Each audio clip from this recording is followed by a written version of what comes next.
새벽 4시 낡은 자취방에서 20살 지민은 떨리는 손으로 키보드를 두드리고 있었습니다.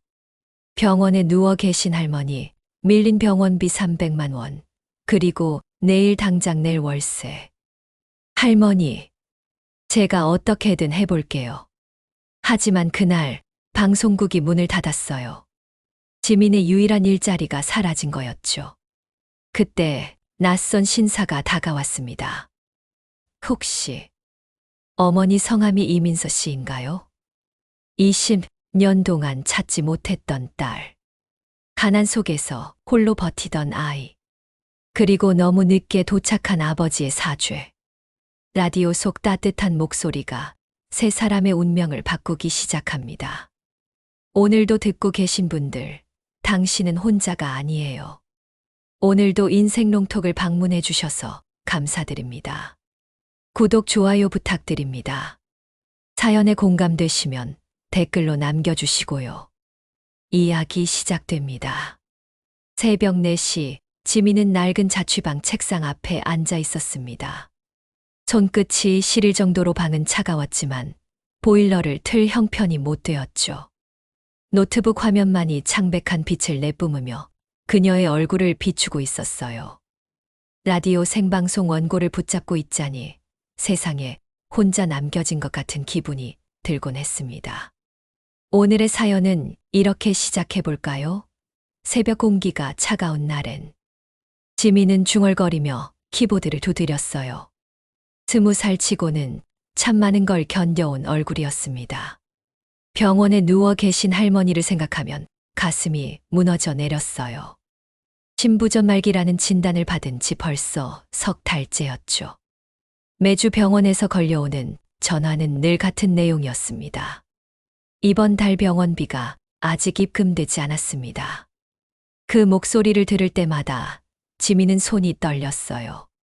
할머니는 그녀를 키워주신 유일한 가족이었으니까요.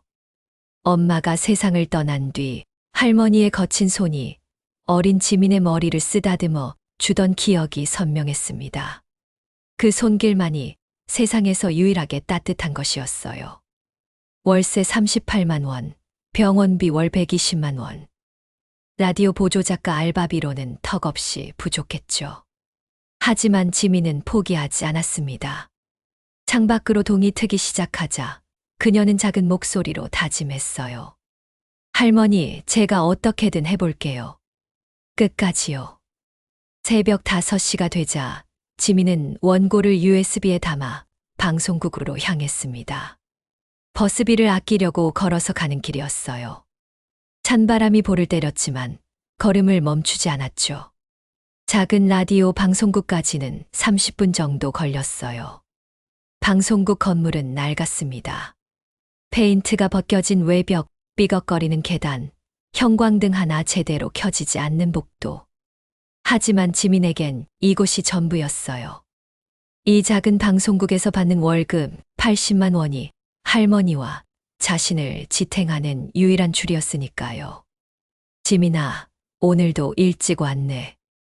메인 작가 선배가 커피를 내밀었습니다. 지민은 고맙다는 인사를 하며 받아들었어요.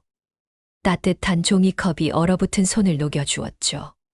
선배님, 오늘 원고 여기 있어요. 고생 많았어. 그런데 지민아.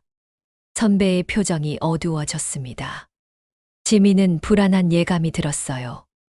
방송국 사정이 좀 안 좋대. 광고주가 빠지고 있어서. 혹시 모르니까 다른 데도 알아봐. 지민의 가슴이 철렁 내려앉았습니다. 하지만 애써 웃으며 고개를 끄덕였어요. 네, 알겠습니다. 새벽 6시 생방송이 시작되었습니다. 지민은 부조정실에 앉아 원고를 정리하며 진행자의 목소리를 들었어요.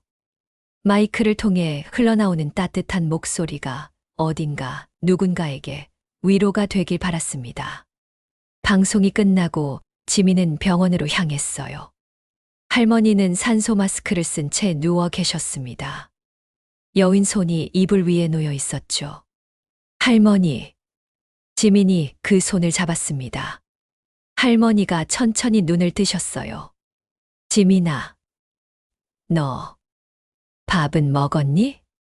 할머니는 늘 그 말씀만 하셨습니다. 당신은 제대로 드시지도 못하시면서 손녀 걱정만 하시는 거예요. 네, 잘 먹었어요. 할머니도 오늘 약 잘 드셨죠? 응. 간호사 선생님이 잘 챙겨주시더라. 할머니의 목소리는 가늘었습니다. 지민은 눈물이 날 것 같아 고개를 돌렸어요. 창밖으로 겨울 하늘이 보였습니다. 잿빛 구름 사이로 햇살이 간신히 비쳐 들어왔죠. 병원 복도를 나서는 길에 원무과 직원이 지민을 불러 세웠습니다. 보호자분, 잠깐만요. 지민은 발걸음을 멈췄어요. 가슴이 두근거렸습니다. 이번 달 입원비가 320만 원 밀려 있습니다. 다음 주까지는 입금해 주셔야 하는데요. 네, 알겠습니다. 지민은 고개를 숙이고 병원을 나왔습니다. 320만 원. 지금 통장에 있는 돈은 고작 15만 원이었어요. 어떻게 만들어야 할까요? 편의점 야간 알바라도 더 해야 할까요? 집으로 돌아오는 길, 지민은 스마트폰 구인 사이트를 뒤적였습니다. 야간 포장 알바, 전단지 돌리기, 대리운전 도우미. 할 수 있는 일이라면 뭐든 해야 했어요. 하지만 방송국 일과 병행할 수 있는 시간대를 찾기가 쉽지 않았습니다. 자취방 문을 열고 들어서자 텅 빈 냉장고가 눈에 들어왔어요. 지민은 물 한 잔을 마시고 침대에 누웠습니다. 천장을 바라보며 눈물이 흘러내렸죠. 엄마, 저 정말 열심히 하고 있는데 왜 이렇게 힘들까요? 엄마의 얼굴이 기억나지 않았습니다. 사진도 별로 남아있지 않았어요. 다만 엄마가 자장가를 불러주던 목소리만은 또렷하게 남아있었죠. 지민은 그 목소리를 떠올리며 스르르 잠에 빠져들었습니다. 오후 2시 지민은 다시 일어나 노트북을 켰어요. 내일 방송 원고를 준비해야 했습니다. 키보드를 두드리며 문득 생각했죠. 이 원고를 듣는 누군가도 자신처럼 힘든 시간을 보내고 있을까요? 그렇다면 조금이라도 위로가 되는 문장을 쓰고 싶었습니다. 오늘 하루도 견뎌주셔서 고맙습니다. 당신의 마음이 너무 춥지 않기를. 지민은 원고 끝에 그 문장을 적었어요. 누군가에게 하는 말이자 자신에게 하는 말이기도 했습니다. 창밖으로 해가 기울어 가고 있었어요. 또 다른 새벽이 곧 찾아올 거였습니다. 같은 시각 도심 한복판 청담동의 고급 타운하우스에서는 전혀 다른 풍경이 펼쳐지고 있었습니다.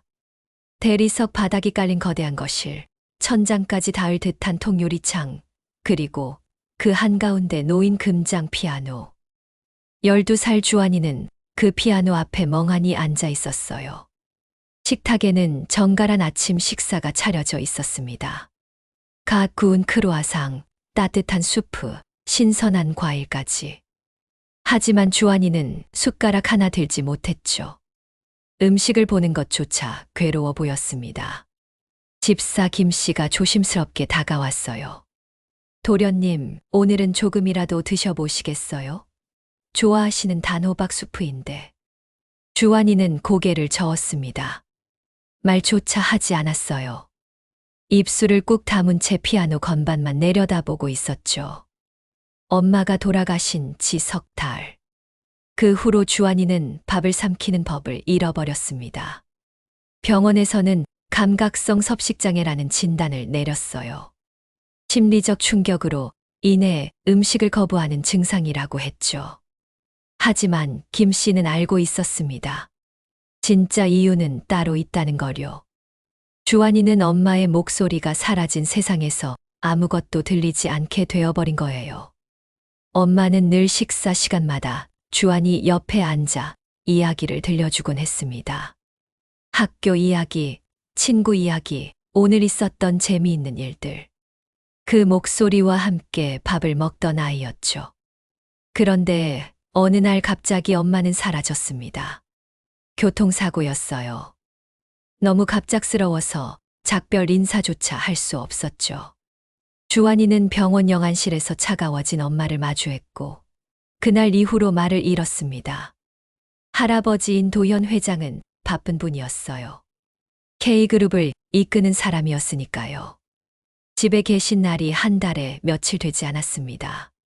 주환이는 넓은 저택에서 혼자였어요.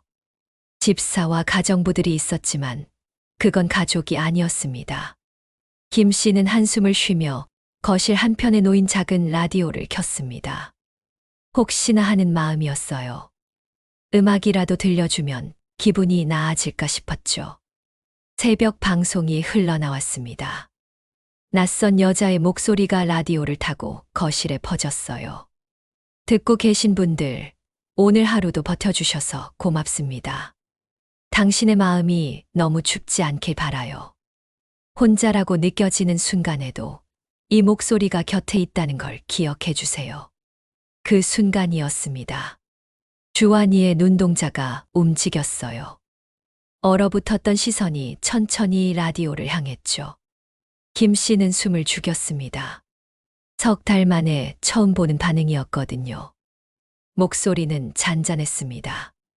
따뜻하고 부드럽고 어딘가 익숙한 느낌이 있었어요. 주환이는 그 목소리에 뭔가가 걸린 듯 미동도 하지 않았습니다. 방송이 끝날 때까지 주환이는 라디오만 바라보고 있었어요. 그리고 방송이 끝나자 아이는 떨리는 입술을 열었습니다. 이 목소리. 김 씨는 깜짝 놀랐어요. 석 달 만에 처음 듣는 주환이의 목소리였습니다. 도련님, 뭐라고 하셨어요? 이 목소리. 엄마 같아요. 주환이의 눈에 눈물이 고였습니다. 김 씨의 가슴이 뭉클해졌어요. 아이는 그제야 식탁으로 걸어갔습니다. 그리고 처음으로 수프 한 숟가락을 입에 넣었죠. 김 씨는 그 광경을 보며 눈물을 훔쳤습니다. 기적 같은 순간이었어요. 석 달 동안 링거로만 버텨온 아이가 스스로 음식을 먹은 거였죠. 다음 날도 주환이는 라디오를 틀어달라고 했습니다. 그리고 그 목소리를 들으며 또다시 밥을 먹었어요. 김 씨는 확신했습니다. 이 목소리가 아이를 살릴 수 있다고요. 도련님, 제가 이 목소리의 주인공을 찾아볼까요? 주환이는 고개를 끄덕였습니다. 간절한 눈빛이었어요. 김 씨는 곧장 방송국에 전화를 걸었습니다. 저희 아이가 선생님 방송을 듣고 처음으로 밥을 먹었습니다. 한 번만 만나 주실 수 있을까요? 전화 너머로 당황한 목소리가 들려왔어요. 지민이었습니다. 저를요. 제가 무슨 부탁드립니다. 우리 도련님이 석 달 동안 아무것도 드시지 않았어요. 선생님 목소리를 듣고 처음으로 숟가락을 들었습니다. 지민은 한참을 망설였어요. 하지만 결국 만나기로 했습니다. 이틀 뒤 방송국 앞 작은 카페에서 약속을 잡았죠.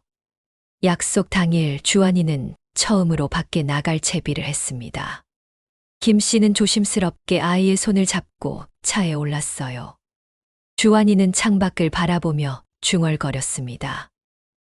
정말 엄마 목소리 같았어요. 따뜻하고 부드럽고. 카페에 도착했을 때 지민은 이미 와 있었습니다. 작은 체구의 수수한 옷차림이었어요. 하지만 눈빛만은 맑고 단단했죠. 주환이는 지민을 보자마자 멈춰 섰습니다. 그리고 천천히 다가갔어요. 누나가 라디오에서 말하던 사람이에요. 지민은 고개를 끄덕였습니다. 응, 그래. 넌 주환이구나. 누나 목소리. 엄마랑 똑같아요.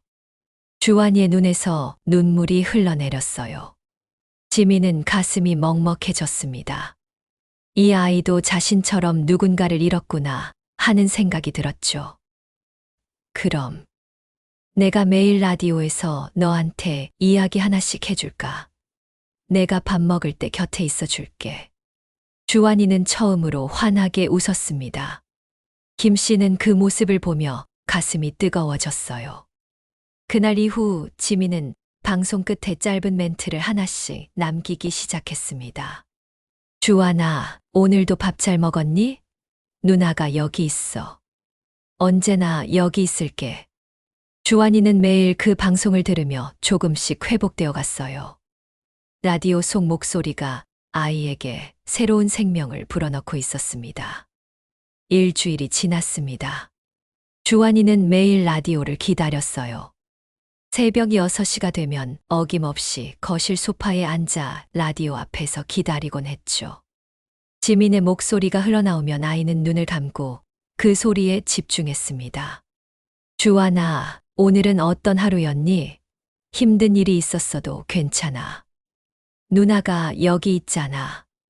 그 목소리를 들으며 주환이는 천천히 밥을 먹기 시작했어요. 한 숟가락, 두 숟가락. 김 씨는 그 모습을 보며 매일 눈시울을 붉혔습니다. 도련님, 정말 잘하고 계세요. 부인께서 하늘에서 보시면 얼마나 기뻐하실까요? 하지만 주환이에게는 부족했습니다. 라디오로 듣는 목소리만으로는 채워지지 않는 뭔가가 있었어요. 아이는 김 씨를 올려다보며 조심스럽게 말했죠. 김 아저씨, 저 누나를 다시 만나고 싶어요. 직접 목소리를 듣고 싶어요. 김 씨는 난처했습니다. 지민은 바쁜 사람이었어요. 새벽 방송 준비에 낮에는 병원에 가야 하고 또 다른 아르바이트까지 하고 있다는 걸 알고 있었죠. 부담을 주고 싶지 않았습니다. 하지만 주환이의 간절한 눈빛을 외면할 수 없었어요. 김 씨는 다시 한번 지민에게 연락을 했습니다. 선생님, 죄송하지만 도련님이 선생님을 다시 뵙고 싶어 합니다. 일주일에 한 번만이라도. 전화 너머로 한참 침묵이 흘렀어요. 지민은 고민하고 있었습니다. 시간적 여유가 없었거든요. 하지만 주환이를 처음 만났을 때 그 외로운 눈빛이 자꾸 떠올랐습니다. 알겠어요. 토요일 오후에 1시간 정도라면 괜찮아요. 지민은 결국 허락했습니다. 자신도 외로움을 아는 사람이었으니까요. 토요일 오후 주환이는 설레는 마음으로 약속 장소에 나갔어요. 이번엔 방송국 근처 작은 공원이었습니다. 벤치에 앉아 기다리는데 지민이 멀리서 걸어왔죠. 회색 코트를 입은 지민의 모습은 수수했지만 따뜻해 보였습니다. 주환이는 벌떡 일어나 손을 흔들었어요. 누나. 지민이 미소를 지으며 다가왔습니다. 주환아, 기다렸어. 추운데 감기 걸리겠다. 지민은 가방에서 핫팩을 꺼내 주환이 손에 쥐어주었어요. 따뜻한 온기가 손바닥에 전해졌습니다. 누나, 저 요즘 밥 잘 먹고 있어요. 누나 목소리 들으면서요. 정말 잘했다. 주환이 정말 대견한 걸. 지민은 주환이 머리를 쓰다듬었습니다. 그 손길이 엄마의 손길처럼 느껴졌어요. 주환이는 눈물이 날 것 같았지만 참았습니다. 두 사람은 공원을 천천히 걸었어요. 주환이는 학교 이야기, 친구 이야기를 조금씩 꺼냈습니다. 석 달 동안 누구에게도 하지 못했던 이야기들이었죠. 엄마가 돌아가시고 나서요. 친구들이 저한테 뭐라고 말해야 할지 모르겠대요. 그래서 다들 저를 피하는 것 같아요. 지민은 주환이 옆에 앉았습니다. 아이의 눈을 바라보며 천천히 말했어요. 주환아, 사람들은 슬픔 앞에서 어떻게 해야 할지 몰라서 당황하는 거야. 너를 싫어해서가 아니라 내가 다칠까봐 조심스러운 거지. 그래도 외로워요. 엄마가 보고 싶어요. 주환이의 목소리가 떨렸습니다. 지민은 아이를 꽉 안아주었어요. 많이 보고 싶지. 괜찮아. 울어도 돼. 누나한테는 울어도 괜찮아. 주환이는 그제야 참았던 눈물을 쏟아냈습니다. 지민의 품에서 한참을 울었어요. 지민도 눈물을 흘렸습니다. 이 아이의 외로움이 너무나 잘 이해되었거든요. 한참 후 주환이가 고개를 들었습니다. 눈이 빨개진 얼굴로 지민을 보며 말했어요. 누나는 외롭지 않아요? 지민은 잠시 말을 잃었습니다. 그리고 솔직하게 대답했죠. 외롭지. 누나도 엄마가 돌아가셨거든. 그리고 지금은 할머니가 많이 아프셔서 혼자 버티는 게 힘들 때가 많아. 그럼 우리 같이 외로워해요. 같이 있으면 덜 외로울 것 같아요. 주환이의 말에 지민은 웃음이 났습니다. 아이의 순수함이 가슴을 따뜻하게 만들었어요. 그래, 그럼 우리 약속하자. 주환이도 누나도 혼자가 아니라고. 서로 곁에 있어 주기로. 약속. 주환이는 환하게 웃었습니다. 지민은 그 웃음을 보며 생각했어요. 이 아이를 위해서라도 포기하면 안 되겠다고요. 그날 이후로 지민과 주환이는 일주일에 한 번씩 만났습니다. 짧은 시간이었지만 서로에게 큰 위로가 되었어요. 주환이는 점점 밝아졌고 지민도 힘든 일상 속에서 작은 기쁨을 찾았습니다. 어느 날 주환이가 물었어요. 누나, 라디오 작가는 힘들어요? 응, 힘들지. 밤새 원고 쓰고 돈도 많이 못 벌고. 그래도 누군가에게 위로가 된다는 게 좋아. 주환이처럼 내 목소리를 기다려주는 사람이 있다는 게 힘이 돼. 주환이는 고개를 끄덕였습니다. 그리고 가방에서 작은 봉투를 꺼냈어요. 누나, 이거 제가 용돈 모은 거예요. 누나 밥 먹으라고요. 봉투 안에는 10,000원짜리 지폐 몇 장이 들어 있었습니다. 지민의 눈시울이 뜨거워졌어요. 주환아, 이건 내 돈인데. 누나가 배고프면 안 돼요. 누나가 아프면 제가 슬퍼요. 지민은 주환이를 꼭 껴안았습니다. 이 작은 아이의 마음이 세상 그 어떤 것보다 소중하게 느껴졌죠. 고마워, 주환아. 누나가 정말 잘 쓸게. 하지만 그날 저녁 지민은 그 돈을 쓰지 못했습니다. 대신 작은 저금통에 넣어두었어요. 언젠가 주환이에게 더 좋은 선물로 돌려주고 싶었으니까요. 며칠 후 지민은 방송에서 이렇게 말했습니다. 오늘은 특별한 친구에게 이야기하고 싶어요. 나에게 용기를 준 작은 친구. 내가 있어서 누나는 오늘도 힘을 낼 수 있어. 고마워, 정말 고마워. 라디오 앞에 앉아있던 주환이는 환하게 웃었어요. 그리고 그날도 밥을 잘 먹었습니다. 지민의 목소리가 들리는 세상은 그래도 살만한 곳이었으니까요. K그룹 본사 회장실. 62층 높이에서 내려다 보이는 서울의 야경은 화려했습니다. 하지만 도현 회장의 얼굴에는 그늘이 드리워져 있었어요. 책상 위에는 손자 주환이의 최근 사진들이 놓여 있었습니다. 회장님, 도련님이 요즘 많이 좋아지셨다고 합니다. 비서 이 부장이 조심스럽게 보고했어요. 도현은 고개를 들었습니다. 그래, 밥을 먹기 시작했다고? 네, 3달 만에 처음입니다. 라디오를 듣고 나서부터라고 하더군요.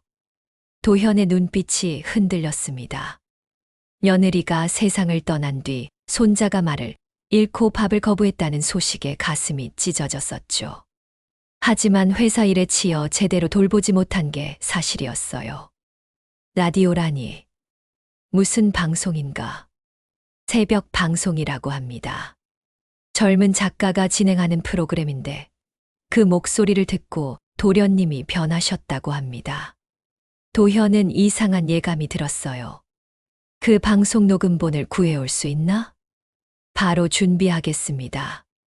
다음 날 아침 도현은 회장실에서 그 녹음을 들었습니다. 이어폰을 끼고 재생 버튼을 눌렀죠. 잔잔한 음악이 흐르고 이어서 여자의 목소리가 들려왔어요. 듣고 계신 분들, 오늘 하루도 버텨주셔서 고맙습니다. 당신의 마음이 너무 춥지 않길. 도현의 손이 멈췄습니다. 심장이 요동쳤어요. 목소리의 톤, 말끝을 흐리는 버릇, 숨을 쉬는 리듬. 모든 것이 그녀를 떠올리게 했습니다. 민서. 50년 전 사랑했던 여자의 이름이 입술에서 새어 나왔어요. 도현은 눈을 감았습니다. 22살이던 그때가 떠올랐죠. 민서는 대학 도서관에서 아르바이트를 하던 학생이었습니다. 가난했지만 눈빛만은 맑고 단단한 사람이었어요. 도현은 그녀에게 한눈에 반했습니다.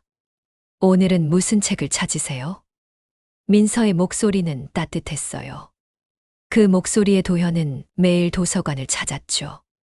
책을 빌리는 척하며 그녀와 대화를 나눴습니다. 저, 커피 한 잔 하실래요? 도현이 용기를 내어 청했을 때 민서는 수줍게 웃으며 고개를 끄덕였어요. 그렇게 두 사람의 사랑이 시작되었습니다. 하지만 행복은 오래가지 못했어요. 도현의 아버지가 둘의 관계를 알게 된 거였죠. 내가 K그룹을 이어받으려면 제대로 된 집안의 여자와 결혼해야 한다. 가난한 집 딸과는 안 돼. 아버지는 단호했습니다. 도현은 반항했지만 결국 무너졌어요. 가문의 압력, 회사의 미래, 책임감. 모든 것이 그를 짓눌렀죠. 민서야, 미안해. 나는 너를 지킬 수 없어. 그날 민서는 아무 말도 하지 않았습니다. 그저 조용히 울었어요. 그리고 다음 날 민서는 사라졌습니다. 도현은 미친 듯이 찾았지만 찾을 수 없었죠. 2년 후 도현은 아버지가 정해준 여자와 결혼했어요. 의무를 다했지만 행복하지 않았습니다. 아내와의 사이에서 아들이 태어났지만 도현의 마음 한구석은 늘 비어 있었어요. 그리고 10년 전 민서의 소식을 들었습니다. 그녀가 혼자서 아이를 낳아 키우다 세상을 떠났다는 소식이었죠. 도현은 그때야 깨달았어요. 민서가 자신의 아이를 임신한 채 떠났다는 걸요. 내가 그 아이를 버렸구나. 도현은 후회로 무너졌지만 이미 늦었습니다. 민서도 아이도 찾을 수 없었어요. 시간이 흘러 도현의 아들이 결혼했고 손자 주한이가 태어났습니다. 그러다 2년 전 아들이 사고로 세상을 떠났죠. 며느리마저 올해 교통사고로 잃었어요. 도현에게 남은 건 손자 주한이뿐이었습니다. 하지만 그 아이조차 제대로 돌보지 못했어요. 일에 치이고 과거에 짓눌려 살아온 도현이었습니다. 그런데 지금 이 라디오 목소리가 민서를 떠올리게 하다니. 도현은 녹음을 반복해서 들었어요. 들으면 들을수록 확신이 들었습니다. 이 목소리. 민서와 너무 닮았어. 도현은 비서를 불렀습니다. 이 부장, 이 방송 작가에 대해 알아봐. 이름, 나이, 가족관계. 모든 걸 조사해. 알겠습니다, 회장님. 사흘이 지났습니다. 이 부장이 서류 한 장을 들고 회장실에 들어왔어요. 회장님, 조사 결과입니다. 도현은 떨리는 손으로 서류를 받아들었습니다. 첫 줄을 읽는 순간 숨이 멎었어요. 성명 이지민, 만 20세. 어머니 이민서 7년 전 사망. 부부 공란 처리. 외조모 김현옥 신부전 말기로 입원 중. 도현의 손이 떨렸습니다. 서류가 바닥에 떨어졌어요. 민서의 이름. 나이를 계산해 보니 민서가 떠났을 때 이미 임신 중이었던 거였습니다. 그 아이가 내 딸이었어. 도현은 의자에 주저앉았어요. 20년 동안 찾지 못했던 아이. 민서가 홀로 낳고 키운 딸. 그 아이가 지금 가난 속에서 할머니 병원비를 걱정하며 살고 있다니. 회장님, 괜찮으십니까? 이 부장이 놀라 다가왔지만 도현은 손을 저었어요. 괜찮네. 아니, 괜찮지 않아. 20년을 헛되이 보냈어. 도현은 눈을 감았습니다. 민서의 얼굴이 떠올랐어요. 그녀가 혼자서 아이를 낳고 키우고 힘들게 살다가 세상을 떠난 모습이 그려졌죠. 민서야, 미안해. 정말 미안해. 도현의 눈에서 눈물이 흘러내렸습니다. 62년을 살면서 처음 흘리는 눈물이었어요. 이 부장, 차를 준비해. 내가 직접 가봐야겠네. 어디로 가시겠습니까? 방송국. 그 아이를. 내 딸을 만나러 가야지. 도현은 일어섰습니다. 50년 동안 미뤄온 속죄를 시작할 시간이었어요. 늦었지만 그래도 지금이라도 해야 했습니다. 창밖으로 해가 지고 있었어요. 도현은 서울의 불빛을 바라보며 속삭였습니다. 지민아, 아빠가 간다. 늦었지만 이제라도 내 곁에 가마. 도현은 그날 밤 한숨도 자지 못했습니다. 서재에 앉아 서류를 반복해서 읽었어요. 이지민. 그 이름을 수없이 되뇌었죠. 지민이라. 민서가 지은 이름이겠지. 민서는 늘 지혜롭고 민첩한 아이를 바란다고 했었어요.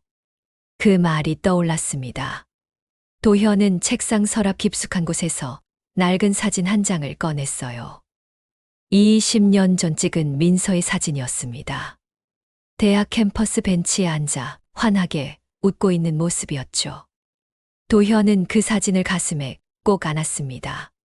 민서야, 우리 딸이 살아있어. 내가 홀로 키운 딸이. 이렇게 자라서 누군가에게 위로를 주고 있어. 눈물이 멈추지 않았어요. 후회와 그리움, 죄책감이 뒤섞여 가슴을 짓눌렀습니다. 새벽이 되자 도현은 이 부장에게 전화를 걸었습니다.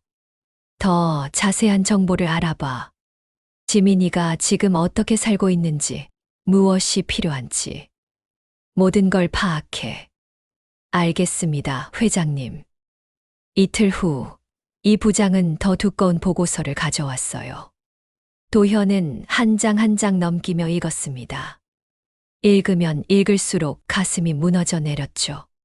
지민은 고등학교 때부터 아르바이트를 시작했어요. 편의점, 식당, 전단지 돌리기. 할 수 있는 일은 뭐든 했습니다. 대학 진학을 포기하고 방송국 보조 작가로 일하게 된 건 할머니가 쓰러진 직후였죠. 현재 월세 38만 원, 할머니 병원비 월 120만 원. 지민의 수입은 라디오 작가 월급 80만 원과 편의점, 야간 알바 60만 원이 전부였어요. 매달 적자였습니다. 이 아이가 이렇게 힘들게 살고 있었구나. 도현의 손이 떨렸습니다. 보고서 마지막 장에는 지민의 최근 사진이 첨부되어 있었어요. 수수한 옷차림에 야윈 얼굴. 하지만 눈빛만은 민서와 똑같이 맑고 단단했습니다. 민서를 닮았어. 정말 많이 닮았어. 도현은 사진을 한참 바라보았어요. 20살. 자신이 민서를 만났던 나이였습니다. 그때 민서도 이렇게 힘들게 살고 있었는데 자신은 몰랐었죠. 내가 지켜줬어야 했는데. 도현은 고개를 떨구었습니다. 이 부장이 조심스럽게 말했어요. 회장님, 어떻게 하시겠습니까? 제가 먼저 접촉해 볼까요? 아니. 도현은 고개를 저었습니다. 내가 직접 가야지. 내가 직접 사과해야 해. 하지만 회장님께서 갑자기 나타나시면 아가씨가 놀라지 않을까요? 도현은 잠시 생각했어요. 이 부장의 말이 맞았습니다. 지민은 아버지가 누군지도 모를 거예요. 갑자기 나타나 나는 내 아버지다라고 말한다면 믿을까요? 유전자 검사를 먼저 해야겠네. 확실한 증거가 있어야 그 아이도 받아들일 수 있을 거야. 알겠습니다. 준비하겠습니다. 며칠 후, 이 부장은 조심스럽게 지민이 사용한 물건을 구해왔습니다. 방송국 휴게실에 남긴 일회용 컵이었어요.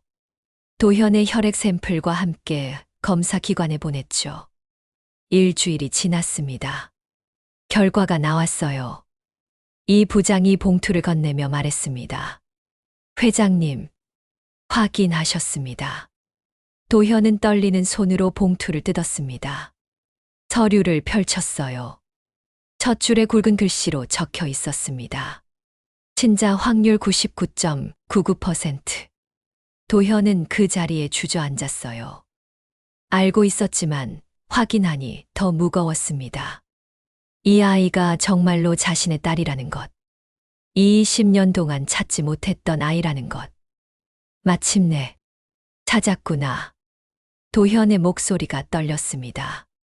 이 부장도 눈시울이 붉어졌어요. 축하드립니다, 회장님. 따님을 찾으셨습니다. 하지만 도현은 웃을 수 없었어요. 기쁨보다는 죄책감이 더 컸습니다. 축하할 일이 아니야. 나는 이 아이를 20년 동안 버려뒀어. 민서 혼자 키우게 했고 힘들게 살게 했지. 나는 아버지 자격이 없어. 회장님, 하지만 이제라도 해야지. 늦었지만 내가 할 수 있는 걸 해야 해. 도현은 일어섰습니다. 거울을 보며 넥타이를 고쳐맸어요. 62년을 살아온 얼굴에는 주름이 가득했습니다.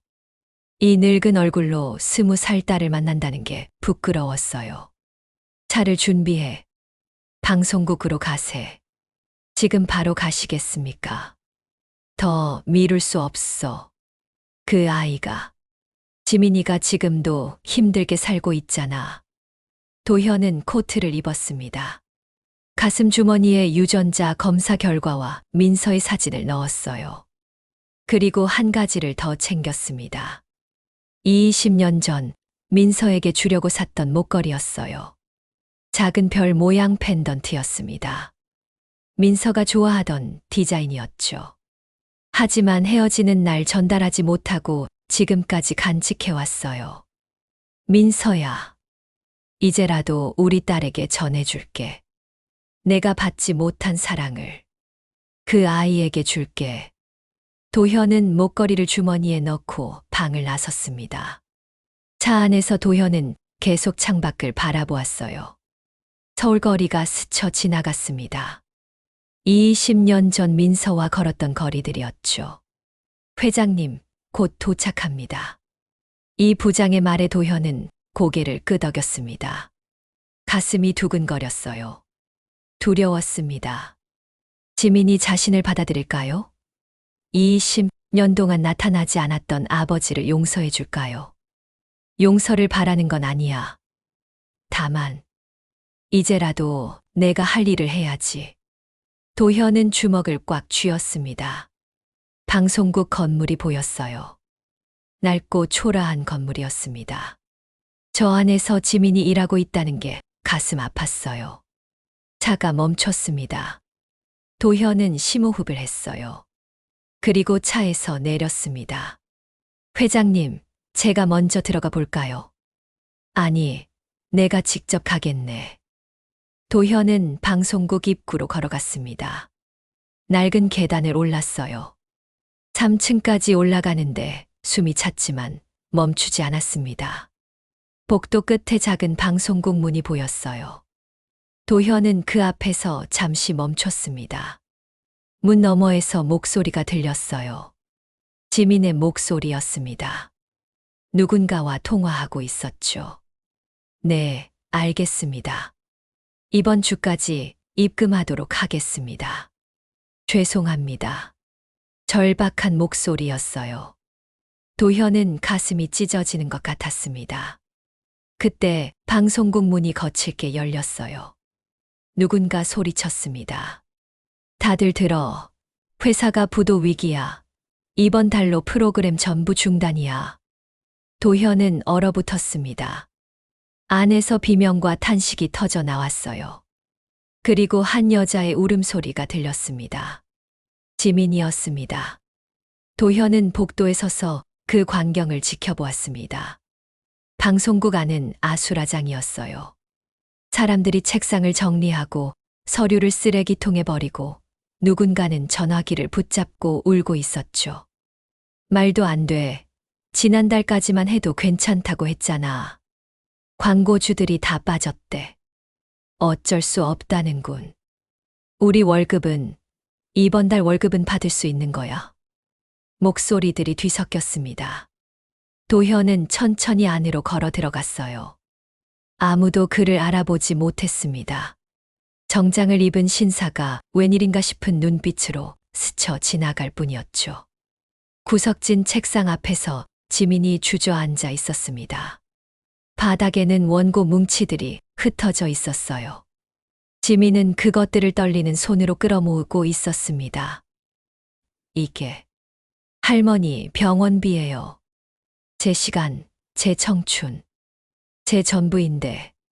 지민의 목소리는 떨렸어요. 눈물이 뺨을 타고 흘러내렸습니다. 이거 없이는 저 어떻게 살아요? 도현은 그 자리에 얼어붙었습니다. 가슴이 찢어지는 것 같았어요. 저 아이가 바로 자신의 딸.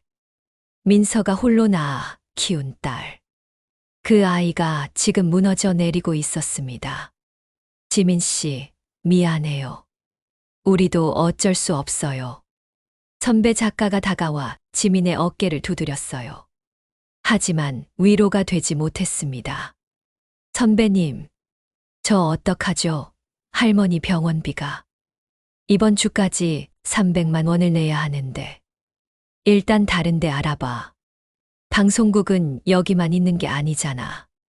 하지만 계약직 경력으로 어디를 가겠어요. 지민은 고개를 떨구었습니다. 형광등이 깜박이며 불안정한 빛을 내뿜었어요. 도현은 더 이상 참을 수 없었습니다. 천천히 지민에게 다가갔죠. 도현이 입을 열었습니다. 지민이 고개를 들었어요. 눈물 자국이 선명한 얼굴이었습니다. 민서와 너무나 닮은 얼굴. 누구세요? 지민의 목소리는 경계심이 섞여 있었어요. 도현은 입술을 떨었습니다. 뭐라고 말해야 할까요? 나는 내 아버지라고. 20년 동안 너를 찾지 못했던 아버지라고? 혹시 어머니 성함이. 도현의 목소리가 떨렸습니다. 이민서 씨인가요? 지민의 눈이 커졌습니다. 놀란 표정으로 도현을 바라봤어요.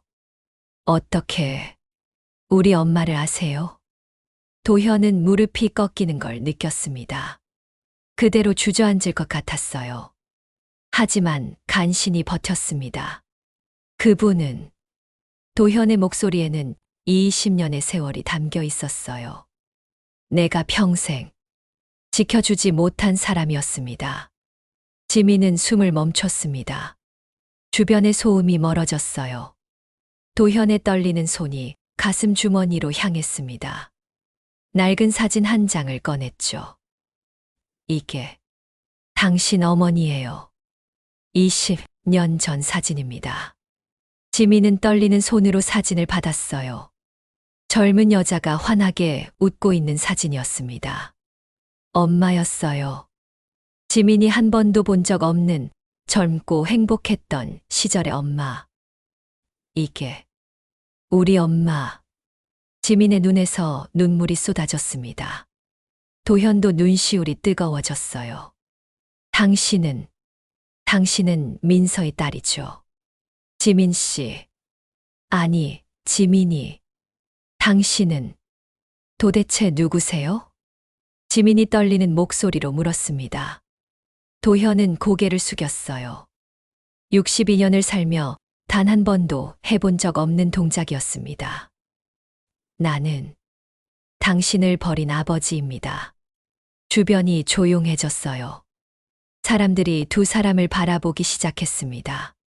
하지만 도현은 신경 쓰지 않았어요. 더 깊이 고개를 숙였습니다. 미안합니다. 정말 미안합니다. 지민은 말을 잃었어요. 손에 든 사진을 바라보고 앞에 서 있는 신사를 바라봤습니다. 믿을 수 없었어요. 당신이 내 아버지라고요? 그렇습니다. 20년 전 나는 민서를 떠나보냈어요. 집안의 압력에 굴복해서 당신 어머니가 혼자 당신을 낳고 키우게 만들었습니다. 도현의 목소리는 떨렸어요. 용서를 구하러 온 게 아닙니다. 나는 용서받을 자격이 없어요. 다만 도현은 주머니에서 또 다른 서류를 꺼냈습니다. 유전자 검사 결과였어요. 이걸 보여드리고 싶었습니다. 당신이 정말로 내 딸이라는 걸. 지민은 서류를 받아들었어요. 친자 확률 99.99%. 그 숫자가 눈에 들어왔습니다. 이게 무슨... 지민의 손이 떨렸습니다. 서류가 바닥에 떨어졌어요. 도현은 그것을 주우려 했지만 지민이 먼저 손을 내밀었습니다. 하지만 왜 이제야? 지민의 목소리는 울먹였어요. 엄마는 너무 힘들게 사셨어요. 혼자 저를 키우시느라 제대로 밥도 못 드시고 아프셔도 병원도 못 가시고. 지민의 목소리가 높아졌습니다. 그런데 왜 이제야 나타나세요? 왜 엄마가 살아계실 때는 안 오셨어요? 도현은 대답할 수 없었어요. 변명의 여지가 없었습니다. 미안합니다. 내가 찾지 못했습니다. 민서가 당신 어머니가 어디 있는지 몰랐어요. 알았다면 달려갔을 겁니다. 그럼 제대로 찾으셨어야죠. 정말로 찾고 싶었다면 찾았을 거잖아요. 지민의 목소리에는 분노가 섞여 있었어요. 하지만 동시에 슬픔도 있었습니다. 도현은 아무 말도 하지 못했어요. 지민의 말이 맞았습니다. 정말로 찾고 싶었다면 찾았을 거예요. 하지만 도현은 두려웠던 겁니다. 민서를 다시 만나는 게, 책임을 지는 게 두려웠던 거죠. 당신 말이 맞아요. 나는 비겁했습니다. 도현의 목소리는 가라앉았어요. 하지만 이제라도 내가 할 수 있는 거 하고 싶습니다. 당신 할머니 병원비, 당신의 생활비, 내가 책임지겠습니다. 지민은 고개를 저었습니다. 돈이 문제가 아니에요. 엄마는 돈이 아니라 당신이 필요했을 거예요. 저도 아버지가 필요했어요. 하지만 이제 와서 지민은 더 이상 말을 잇지 못했어요. 바닥에 주저앉아 울기 시작했습니다. 도현은 그 모습을 바라보며 함께 무릎을 꿇었어요. 미안합니다. 정말 미안합니다. 두 사람은 낡은 방송국 바닥에 앉아 울었습니다. 20년의 시간이, 잃어버린 세월이, 그 사이에 모든 아픔이 눈물로 쏟아져 나왔어요. 주변 사람들은 조용히 그 광경을 지켜보았습니다. 누군가는 고개를 돌렸고 누군가는 함께 눈물을 흘렸죠. 한참 후 지민이 고개를 들었습니다. 눈이 빨갛게 부어 있었어요. 저는 그냥 할머니만 괜찮으시면 돼요. 그것만. 도현은 고개를 끄덕였습니다. 그렇게 하겠습니다. 할머니를 제가 모시겠습니다. 도현은 천천히 일어났습니다. 무릎이 욱신거렸지만 신경 쓰지 않았어요. 지민도 일어서며 눈물을 닦았습니다. 두 사람은 한참 동안 말없이 서 있었죠. 할머니, 지금 어느 병원에 계세요? 도현이 조심스럽게 물었습니다. 지민은 잠시 망설였어요. 하지만 할머니를 생각하니 거절할 수 없었습니다. 성모병원이요. 중환자실에. 지금 가봐도 될까요? 나는 당신 할머니께 사과드려야 해요. 지민은 고개를 끄덕였습니다. 두 사람은 방송국을 나섰어요. 복도를 걸으며 도현이 말했습니다. 민서는 어떻게 세상을 떠났나요? 지민의 발걸음이 멈췄습니다. 힘든 기억이었어요. 과로였어요. 엄마는 세 군데서 일하셨어요. 낮에는 식당, 저녁에는 청소, 새벽에는 신문 배달. 제가 중학교 때였어요. 도현의 가슴이 찢어졌습니다. 어느 날 쓰러지셨어요. 병원에 갔더니 이미 늦었대요. 간이 망가져 있었고 몸이 너무 상해 있었다고요. 그때 당신은 몇 살이었나요? 13살이었어요. 엄마는 마지막으로 제 손을 잡고 말씀하셨어요. 지민아, 엄마가 미안해. 너를 제대로 키워주지 못해서. 라고요. 지민의 목소리가 떨렸습니다. 도현은 걸음을 멈추고 벽에 기댔어요. 숨을 쉴 수가 없었습니다. 민서가 그렇게 엄마는 죽는 순간까지도 미안하다고만 하셨어요. 전 그게 제일 슬펐어요. 엄마는 잘못한 게 없는데. 지민도 울먹였습니다. 도현은 두 손으로 얼굴을 감쌌어요. 20년 동안 외면했던 죄가 한꺼번에 밀려왔습니다. 내가 죽였어. 민서를. 내가 죽인 거야. 아니에요. 지민이 말했습니다. 엄마를 죽인 건 가난이에요. 가난이 엄마를 죽였어요. 당신이 그때 있었어도 어쩔 수 없었을지 몰라요. 하지만 도현은 고개를 저었습니다. 아니야. 내가 있었다면 민서는 세 군데서 일하지 않았을 거야. 제대로 쉬고 제대로 먹고 아플 때 병원에 갔을 거야. 내가 책임져야 했어. 두 사람은 병원으로 향했습니다. 차 안은 침묵이 흘렀어요. 도현은 창밖을 보며 과거를 떠올렸습니다. 22살의 민서. 도서관에서 처음 만났을 때 그녀는 낡은 스웨터를 입고 있었어요. 하지만 눈빛은 누구보다 맑았죠. 오늘은 무슨 책을 찾으세요? 민서의 목소리가 귓가에 맴돌았습니다. 도현은 눈을 감았어요. 그때로 돌아갈 수 있다면, 다시 선택할 수 있다면, 아버지의 반대를 무릅쓰고 민서 곁에 있었을 텐데. 회장님, 도착했습니다. 운전기사의 말에 도현은 정신을 차렸습니다. 성모병원이었어요. 지민이 먼저 차에서 내렸습니다. 중환자실은 5층이에요. 두 사람은 엘리베이터를 탔습니다.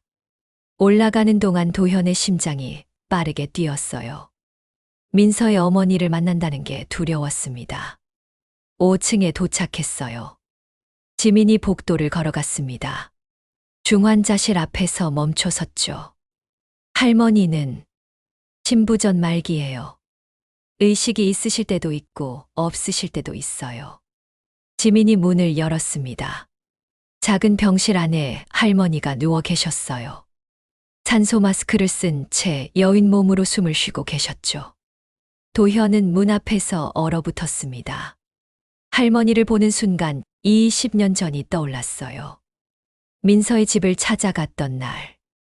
작은 단칸방에서 민서의 어머니가 자신을 맞이했던 기억. 어서 오세요. 민서가 많이 기다렸어요. 그때 할머니는 젊었고 건강했습니다. 비록 가난했지만 따뜻한 미소를 지었죠. 하지만 도현은 그 집을 단 한 번 방문하고 다시는 가지 않았어요. 할머니, 저 왔어요. 지민이 침대 곁으로 다가갔습니다. 할머니가 천천히 눈을 떴어요. 지민아, 너. 네, 할머니. 그리고 오늘은 누가 함께 오셨어요? 지민이 도현을 돌아봤습니다. 도현은 천천히 침대로 다가갔어요. 할머니의 눈과 마주쳤습니다. 할머니는 잠시 도현을 바라봤어요. 그리고 놀란 표정을 지었습니다. 당신은, 할머니의 목소리는 가늘었지만 단호했어요. 당신, 그때 그 사람, 민서를 버린. 도현은 무릎을 꿇었습니다. 병실 바닥에 그대로 무릎을 꿇고 고개를 숙였어요. 죄송합니다. 정말 죄송합니다. 할머니는 도현을 노려봤습니다. 여인 몸이지만 눈빛만은 날카로웠어요. 20년 만에 이제 와서. 할머니. 지민이 말리려 했지만 할머니는 손을 들어 제지했습니다. 민서가 내 딸이 얼마나 힘들게 살았는지 아나? 할머니의 목소리가 떨렸어요. 혼자서 아이를 낳고 새 군대서 일하면서 밥도 제대로 못 먹고. 할머니의 눈에서 눈물이 흘러내렸습니다. 그런데 한 번도 당신 원망 안 했어. 그 사람도 힘들었을 거예요. 라고만 했지. 그게 나는 더 화가 났어. 도현은 고개를 더 깊이 숙였습니다. 이마가 차가운 바닥에 닿았어요. 용서를 구하러 온 게 아닙니다. 나는 용서받을 자격이 없어요. 다만, 도현이 고개를 들었습니다. 눈물로 범벅이 된 얼굴이었어요. 이제라도 제가 할 수 있는 걸 하고 싶습니다. 어머니 치료비, 지민이 생활비, 제가 책임지겠습니다. 그리고 도현은 주머니에서 작은 상자를 꺼냈습니다. 20년 전 민서에게 주려던 목걸이였어요. 이건 민서에게 주지 못한 거예요. 이제라도 지민이에게 전해주고 싶습니다. 할머니는 그 상자를 바라봤어요. 한참 동안 말이 없었습니다. 그리고 천천히 입을 열었죠.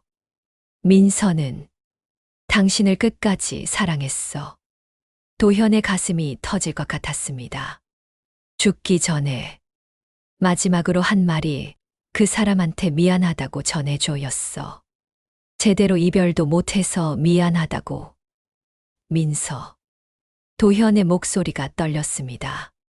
할머니가 말을 이었어요. 그러니 이제라도 우리 지민이 잘 돌봐줘. 민서가 못 받은 사랑을 그 아이한테 줘. 도현은 고개를 끄덕였습니다. 할머니의 손을 잡았어요. 약속드립니다. 제 목숨이 다하는 날까지 지민이를 지키겠습니다. 지민은 그 광경을 보며 눈물을 흘렸습니다. 원망보다는 슬픔이 컸어요. 엄마가 받지 못했던 사랑. 그게 이제야 자신에게 오고 있었습니다. 도현은 일어서서 지민을 바라봤어요. 지민아, 아버지라고 부르라고 강요하지 않을게. 다만, 내가 내 곁에 있게 해줘. 늦었지만, 이제라도. 지민은 잠시 망설였습니다. 그리고 천천히 고개를 끄덕였어요. 천천히 해봐요. 저도 아직 잘 모르겠어요. 그걸로 충분해. 고맙다, 지민아. 도현은 처음으로 미소를 지었습니다. 20년 만에 찾은 딸. 늦었지만 이제라도 함께할 수 있다는 게 감사했어요. 그날 저녁 도현은 병원비 전액을 즉시 입금했습니다. 밀린 300만 원은 물론이고 앞으로 1년치 치료비까지 미리 냈어요. 병원 측은 놀라워했죠. 보호자분이 K그룹 회장님이시라고요? 원무과 직원은 믿을 수 없다는 표정이었습니다. 지민도 어리둥절했어요. K그룹. 한국에서 손꼽히는 대기업이었습니다. 그럼 당신이. 그래.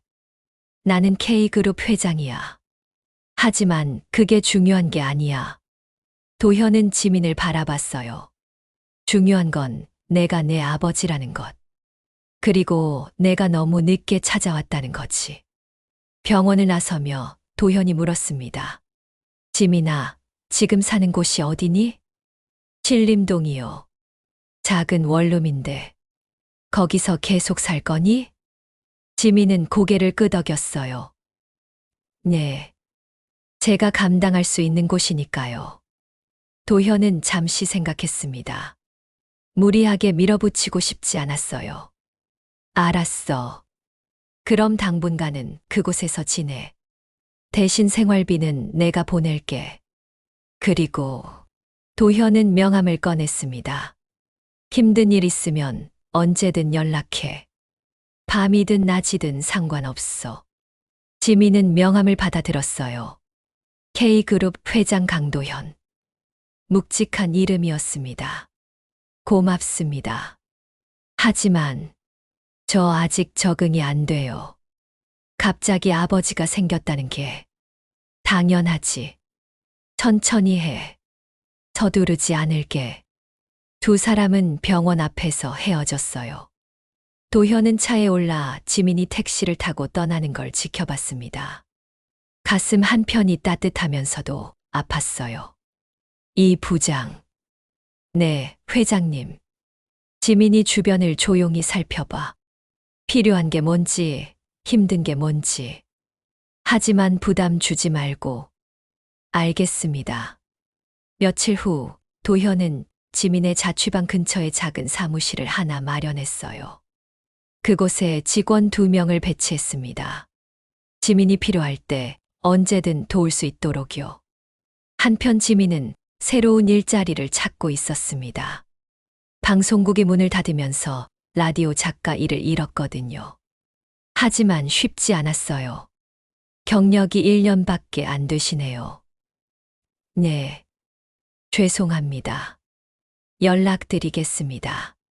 번번이 떨어졌습니다. 지민은 지쳐갔어요. 편의점 야간 알바만으로는 생활이 안 됐습니다. 어느 날 저녁 도현에게서 전화가 왔어요. 지민아, 요즘 어떻게 지내니?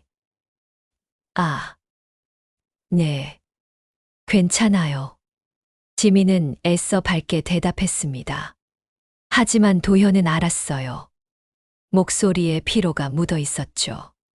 일자리 구하는 게 힘드니? 어떻게? 아, 알고 계셨구나. 지민은 한숨을 쉬었어요. 솔직히 쉽지 않아요. 경력도 짧고 나이도 어리고. K그룹 계열사 중에 방송 제작사가 있어. 거기서 일해보는 게 어떨까? 아니에요. 지민은 단호하게 거절했습니다. 그건 제 실력으로 들어가는 게 아니잖아요. 당신 딸이라서 들어가는 거죠. 도현은 지민의 자존심을 이해했어요. 그럼 이렇게 하자. K문화재단을 새로 만들 거야. 젊은 창작자들을 지원하는 재단이지. 거기서 일해보지 않겠니? 그것도 마찬가지 아닌가요? 아니야. 재단 직원 채용은 공개 채용으로 할 거야. 내가 실력으로 통과하면 들어오는 거고 아니면 떨어지는 거지. 어때? 지민은 잠시 생각했어요. 그 정도라면 받아들일 만했습니다. 알겠어요. 한번 지원해 볼게요. 좋아. 그리고 지민아. 도현의 목소리가 따뜻해졌어요. 이번 주말에 저녁 같이 먹을까? 주환이도 같이. 그 아이가 너를 보고 싶어 하더라. 지민은 주환이를 떠올렸습니다. 자신의 목소리를 듣고 다시 밥을 먹기 시작한 아이. 그 아이도 보고 싶었어요. 네, 좋아요. 주말이 되었습니다. 도현의 타운하우스에서 저녁 식사 자리가 마련됐어요. 주환이는 현관에서 지민을 기다리고 있었습니다. 누나. 주환이가 환하게 웃으며 달려왔어요. 지민을 꽉 껴안았습니다. 주환아, 잘 지냈어? 네, 요즘 밥도 잘 먹고 있어요. 누나 목소리 녹음해서 매일 들어요. 지민은 주환이 머리를 쓰다듬었습니다. 아이의 얼굴에 생기가 돌아온 게 보였어요. 거실로 들어가자 도현이 기다리고 있었습니다. 그리고 놀랍게도 식탁 위에는 수수한 가정식이 차려져 있었어요. 화려한 음식이 아니라 된장찌개, 김치, 계란말이 같은 평범한 반찬들이었죠. 이건 내가 부담스러워할까봐. 집사한테 부탁해서 편한 음식으로 준비했어. 도현의 배려였습니다. 지민은 가슴이 따뜻해졌어요. 세 사람은 식탁에 앉았습니다. 어색한 침묵이 흘렀죠. 도현이 먼저 입을 열었어요. 지민아, 그동안 힘들었지. 괜찮았어요. 익숙해요. 익숙하다는 게 더 슬프구나. 도현은 밥을 한 숟가락 떠서 지민의 그릇에 놓았습니다. 어색하지만 정성스러운 동작이었어요. 많이 먹어. 너무 마른 것 같아. 주환이도 반찬을 집어 지민의 접시에 올렸습니다. 누나, 이 계란말이 맛있어요. 먹어봐요. 지민은 눈시울이 뜨거워졌어요. 이런 게 가족이구나 하는 생각이 들었습니다. 함께 밥을 먹고 서로를 챙기고 같은 공간에서 시간을 보내는 것. 고마워요. 둘 다. 지민이 조용히 말했어요. 도현은 미소를 지었습니다. 식사 후 세 사람은 거실에 앉아 이야기를 나눴어요. 주환이가 피아노를 쳤습니다. 서툴렀지만 정성스러운 연주였어요. 이 곡은 엄마가 좋아하셨던 곡이에요. 누나한테 들려주고 싶었어요. 주환이의 손가락이 건반 위를 움직였습니다. 조용하고 애잔한 선율이 흘러나왔어요. 지민은 눈을 감고 들었습니다.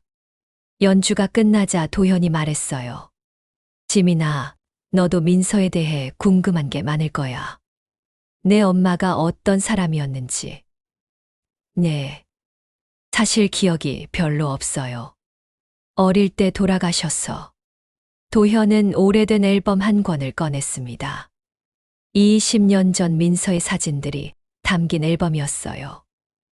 이게 내 엄마야. 21살 때부터 25살 때까지의 사진들이지. 지민은 떨리는 손으로 앨범을 받았습니다. 한 장 한 장 넘기며 엄마의 젊은 모습을 봤어요. 도서관에서 책을 정리하는 모습, 캠퍼스를 걷는 모습, 카페에서 웃고 있는 모습. 엄마, 정말 예뻤네요. 그래. 그리고 착했어. 너무 착해서. 내가 떠났을 때도 원망하지 않았지. 도현의 목소리가 떨렸어요. 마지막으로 만났을 때 민서가 말했어.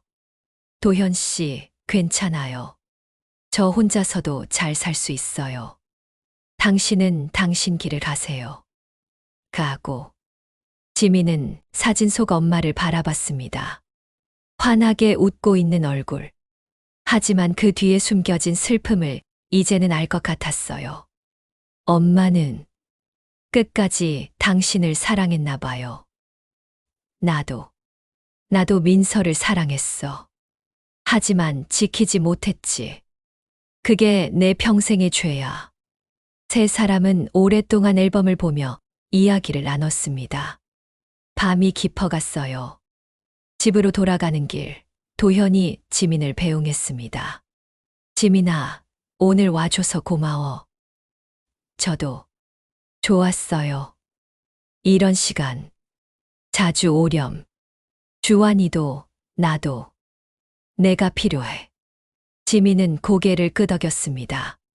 차에 오르며 뒤를 돌아봤어요. 도현과 주환이가 손을 흔들고 있었습니다. 지민은 창밖을 보며 생각했어요. 가족이라는 게 이런 건가? 완벽하지 않아도 늦게 시작해도 서로를 향한 마음이 있다면 괜찮은 걸까? 한 달 후 K문화재단 채용 공고가 났습니다. 지민은 지원서를 냈어요. 면접을 보고 실기 시험을 치렀습니다. 그리고 합격했죠. 축하해, 지민아. 도현이 전화로 말했습니다. 내 실력으로 한 거야. 자랑스럽다. 지민은 웃었어요. 처음으로 정당하게 인정받는 기분이었습니다. 1년이 흘렀습니다. K문화재단은 민서기념관이라는 이름을 달았어요. 어려운 청년 창작자들을 지원하는 재단이었죠. 지민은 재단에서 일하며 라디오 프로그램도 다시 시작했습니다. 이번에는 정식 PD로요. 오늘도 듣고 계신 분들, 당신의 마음이 너무 춥지 않길 바라요. 지민의 목소리가 라디오를 타고 흘러나갔습니다. 주환이는 매일 그 방송을 들으며 밥을 먹었어요. 스튜디오 유리창 너머로 도현이 서 있었습니다. 지민을 바라보는 눈빛에는 자부심과 사랑이 담겨 있었죠. 방송이 끝나고 지민이 나왔습니다. 도현이 미소를 지었어요. 잘했어. 고마워요. 아빠. 지민은 처음으로 그렇게 불렀습니다. 도현의 눈에 눈물이 고였어요. 그래. 내 딸. 두 사람은 껴안았습니다. 20년 늦은 포옹이었지만 그래도 따뜻했어요. 저녁 세 사람은 함께 식사를 했습니다. 도현, 지민, 주환이. 완벽하지 않은 가족이었지만 서로를 아끼는 마음만은 진실했죠. 할머니, 오늘 많이 좋아지셨대요. 지민이 말했습니다. 다음 주면 일반 병실로 옮기신대요. 그래? 정말 다행이다. 도현은 환하게 웃었어요. 퇴원하시면 우리 집으로 모셔오자. 넓은 방 하나 드리고. 지민은 고개를 끄덕였습니다. 가족이 함께 산다는 것. 그게 이렇게 따뜻한 일인 줄 몰랐어요. 라디오는 여전히 새벽마다 흘러나왔습니다. 지민의 목소리는 어딘가에서 혼자 버티는 사람들에게 위로가 되었어요. 그리고 그 목소리를 들으며 도현은 생각했습니다. 민서가 남긴 가장 큰 선물은 바로 지민이라고. 늦었지만 이제라도 함께 할 수 있다는 게 감사하다고. 세 사람이 함께 있는 거실은 조용하고 따뜻했습니다. 라디오처럼 혼자 있는 사람의 마음에 스며들듯이 가족은 서로를 채워주고 있었어요.